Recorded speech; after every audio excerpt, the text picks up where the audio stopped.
sallallahu alaihi wasallam kuma ka yarda da sahabbai da suka kawo mana jini waɗannan sahabbai na kake gani da iyalan manzo Allah ba yanda zaka yi ajini ba da hanyar su ba tunda kada ga manzo Allah ba kuma Allah da ikonsa bai ci da su masu mai bane su sahabbai a alherin su ne ya ringayi kurinsu shi sa su Allah ya ce su yan aljanna ne sahabai su ba masu mai ba ne dama su ne gwajin farko ne na wannan al'umma na wannan al'umma ba in an mai da su masu mai ba zai yi ba da dai kuma za ku koyo kuma tarbiyan Allah ne manzon Allah sallallahu alaihi wasallam saboda tarbiyan manzon Allah tarbiyan Allah ne shi ya tarbiyanta da wannan sahabai shi yanzu addinin da ya buru masa da kidan shi'a da kidan na gurbataccen sharrin al'umma suna taba waɗannan bayan Allah a rushe su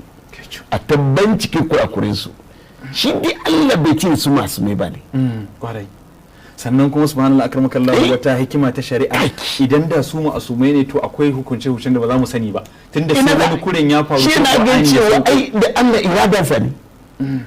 shi da kuma zalla ne sallallahu alaihi wasallam shi ne farkon darsin da wannan al'umman shi ne da su ina nadirar malaikar jibril na sauka ana zina lokacin madina bai wuce ka zaure ba na'am girman garin madina yau hade na'am ana zina ana satan ma wata da ta yi hijira ba kureshiya asali ta yi sata ana kisan kai don a tabbaka jini a kansu makhzumiya da makhzumiya ta gasu nan wai ga su gamidiya da na'am to shi dan shi yazo soke su ai ba ni na zage su ba Qur'an ne ya zage su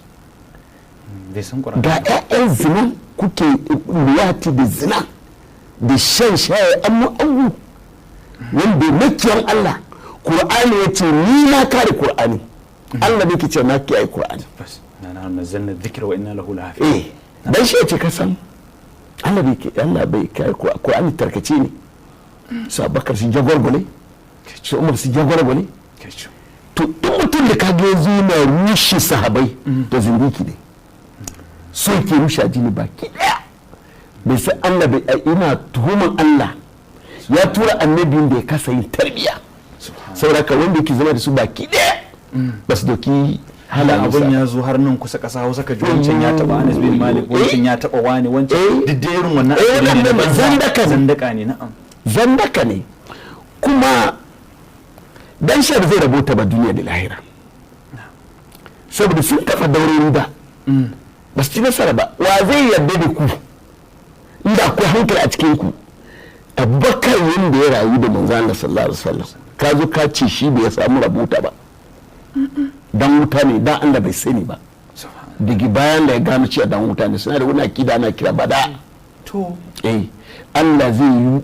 abu ifaru bai sani ba shi karshe rayuwar mutum shi Allah ya gano cewa ya dan wuta ne